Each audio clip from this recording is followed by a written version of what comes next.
November the 2nd, 2025 at 6:14 a.m. 3 Venezuelan patrol ships sliced north through open water, their wakes cutting bright white scars across the dawn. They're heading straight toward a moving wall of gray steel, the USS Gerald R. Ford and her carrier strike group. To the U.S. Navy, this is just another transit to Caracas. An opportunity. Inside Venezuela's Naval Command Center, one short order echoes over the speakers. Close distance. Show the flag. Minutes later, the Gary-class ships, CG-23, 24, and 25, push past 28 knots. From above, their formation looks surgical. A shallow spear aimed straight at the heart of the Ford's track line. It's not an escort, it's a message. On the Ford's bridge, the first officer steps to the glass. In the pinky morning haze, 3 faint silhouettes rise from the horizon.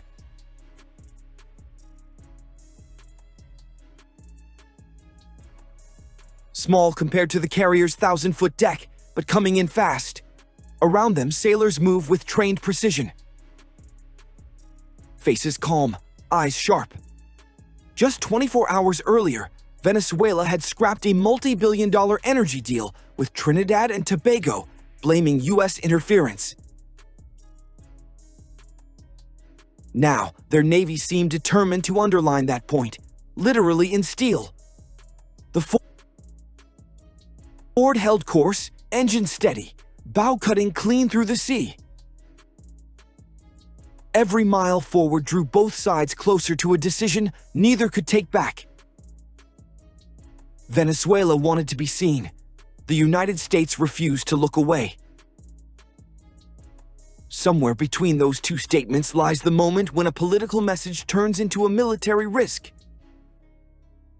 To understand why this happened, you need to see what built the storm behind it. 6:18 a.m.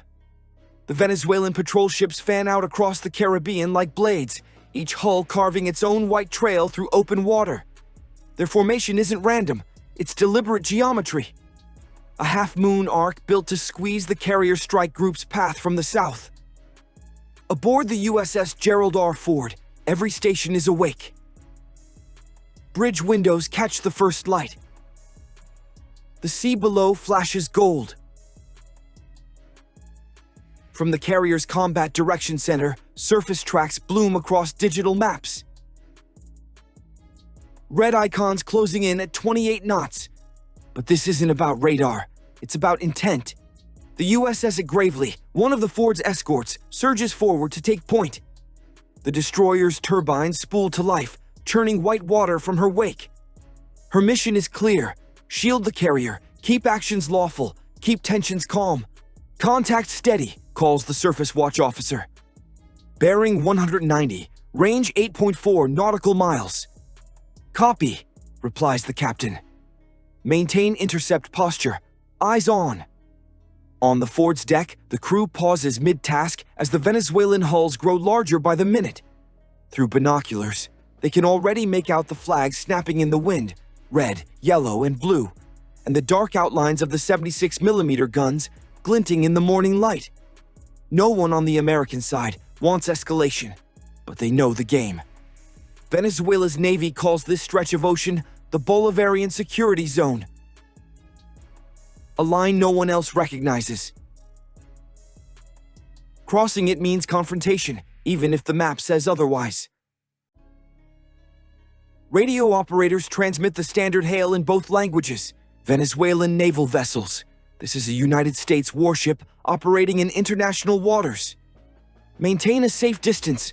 Of course, silence. Just the low thrum of engines through the hull. At 6:22 a.m., from the destroyer's bridge, the officer of the deck studies the horizon. 3 wakes converge, unwavering, bearings constant. That's not coincidence, that's choreography. Contacts holding speed, says the Combat Watch. CPA under 6 nautical miles. The captain nods once. Understood. Log everything. Inside the Combat Information Center, screens flicker between daylight camera feeds and infrared views from the Ford Seahawk helicopter, now lifting off for aerial overwatch. From 600 feet up, its thermal sensors track the Venezuelan formation. Bright signatures against dark water, closing fast. Aboard the Ford, the command voice comes over the intercom. All stations, condition 3. Maintain readiness. Deck crews move with controlled rhythm. Nobody shouts, nobody runs. Every sailor knows what proximity means at sea. A handshake made of steel. The Venezuelan lead ship shifts 2 degrees starboard, aligning directly across the Ford's projected course. From above, it looks like an intersection waiting to happen. In less than 2 minutes, they'll be inside the carrier's safety bubble. The Venezuelan lead ship, CG-23 Gary, breaks formation first, sliding ahead like a shark, cutting through glass. Its bow points directly at the carrier's flank. The other 2 vessels hold back, trailing at equal distance on port and starboard, forming a wedge.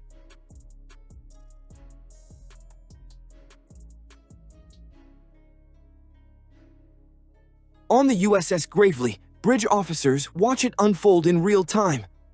No confusion now. This is a deliberate push.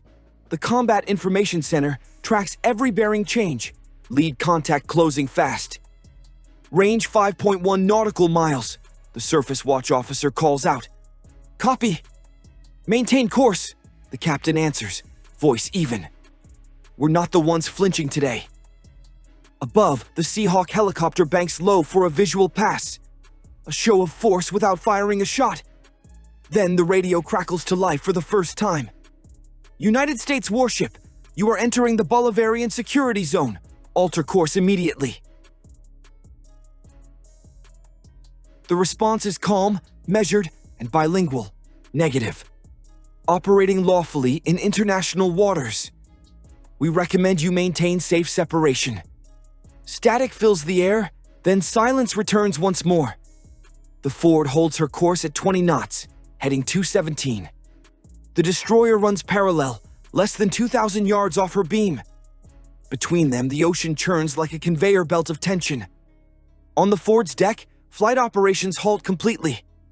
Catapults go cold. Deck crews freeze in place, waiting.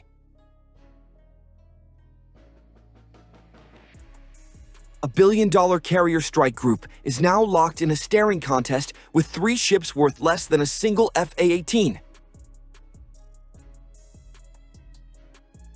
Inside the destroyer, metal trembles under shifting torque.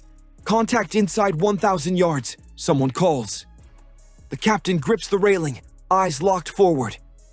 Helm, come right 5 degrees. Let's keep our nose between him and the carrier. For a breathless 5 seconds, both ships plow through white water side by side, close enough that sailors on either deck can see faces, cameras, and the glint of morning sun on steel. Then the Venezuelan vessel blinks first. Engines throttle back, its bow dips, sliding off the collision line.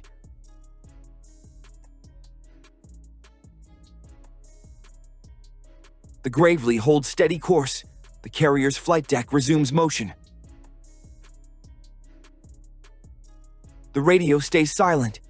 2 nations just came within seconds of disaster. No one fired a shot. But for every sailor on those bridges, the message is clear. One wrong maneuver next time, and freedom of navigation could have a very different meaning. The sea has gone silent. Engines idle low, exhaust curling off steel decks like smoke from a shot that never came. Both formations, American and Venezuelan, drift in fragile equilibrium, neither advancing nor backing away. On the USS Gerald R. Ford, every sailor feels the weight of stillness. The carrier's flight deck, moments ago alive with turbine roar, is now motionless.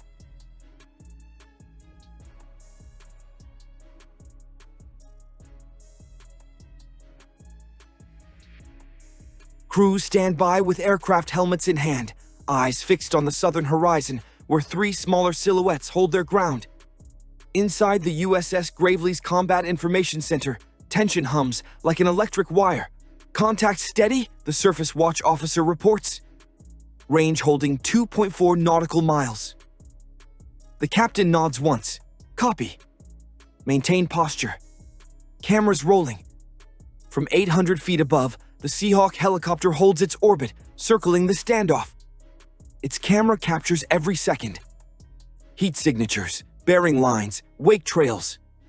The footage streams live to the Ford's Combat Direction Center, already archived for the Pentagon's morning brief. Then, through the static of Channel 16, another message pierces the quiet. United States warship, you are warned. You have entered restricted waters. The captain's reply is calm, almost rehearsed. Negative. Operating lawfully in international waters. Recommend you maintain safe separation. No anger, no raised voice, just presence. The Venezuelan lead ship answers, not with words, but with movement. Its rudder shifts slightly to starboard, angling across the destroyer's bow again. A gesture halfway between warning and retreat. The other two vessels mirror it, drifting into a loose formation that slowly begins to slide south. Bridge CIC, contacts turning away, calls the tactical watch. The captain exhales through his nose. Old course. Do not pursue. The Gravely's turbines hum back to cruise power. On board, sailors release slow breaths they didn't realize they were holding. The sound of the sea returns, rhythmic, familiar. On the Ford's bridge, the strike group commander watches the feed from the Seahawk. The three Venezuelan hulls shrink in the distance, their wakes crossing like fading scars in the water. They're disengaging, the operations officer says. Good, the commander replies. Let's keep it that way. Above, the Seahawk swings north for recovery. Its camera lingers on the retreating formation one last time before the feed cuts off. From the deck of the Ford, the last Venezuelan ship dips below the horizon.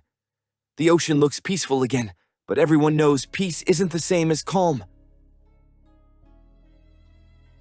The captain of the Gravely steps out onto the bridge wing, morning wind slicing past his face. He says quietly, mostly to himself, freedom of navigation affirmed. The crew doesn't cheer. They just watch the sea, steady and silent, knowing they've won nothing but avoided everything. 3 hours later, the heat over the southern Caribbean is already brutal. The USS Gerald R. Ford continues north, her escort formation back in standard geometry. Flight deck alive, again, with crews and aircraft. But inside the carrier's combat direction center, no one pretends this morning was routine. On one of the main displays, video from the Seahawk still loops. 3 Venezuelan patrol ships engaging dangerously close, the destroyer gravely holding firm. Every second logged, time-stamped, and encrypted.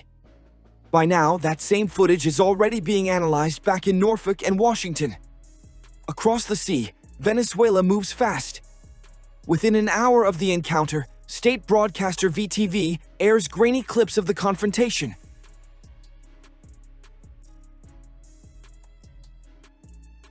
Shaky cell phone video taken from the deck of CG-23 Gary. The anchor calls it a heroic defense of Bolivarian sovereignty. Caracas declares that its navy successfully forced a U.S. carrier group to alter course inside Venezuelan waters. The reality, the carrier never shifted 1 degree. But perception travels faster than fact.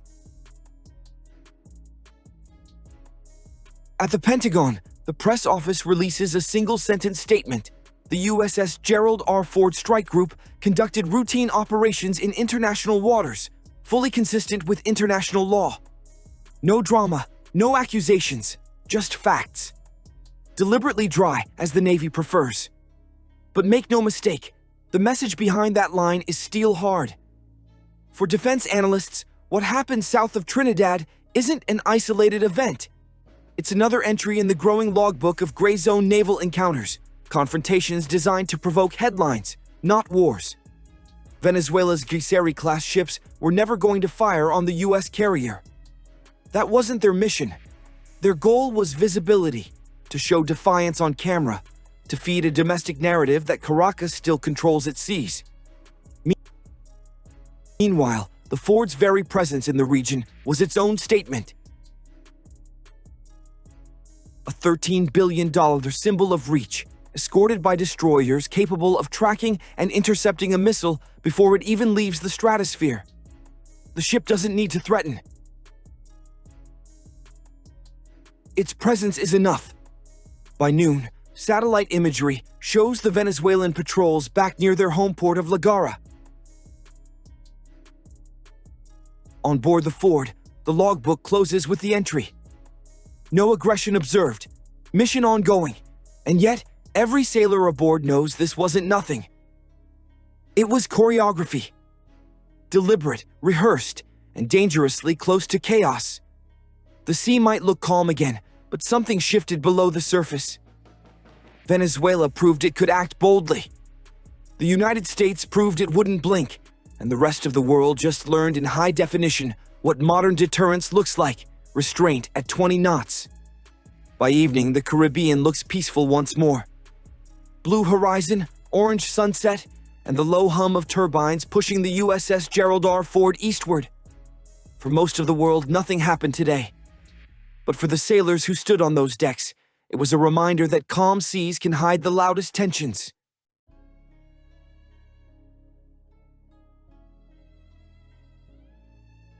Incidents like this don't start wars, they test nerves.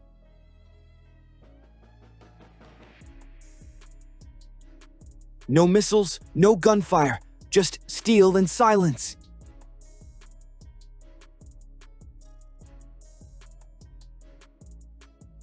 But one wrong turn, one misread maneuver, and the next headline could have looked very, very different.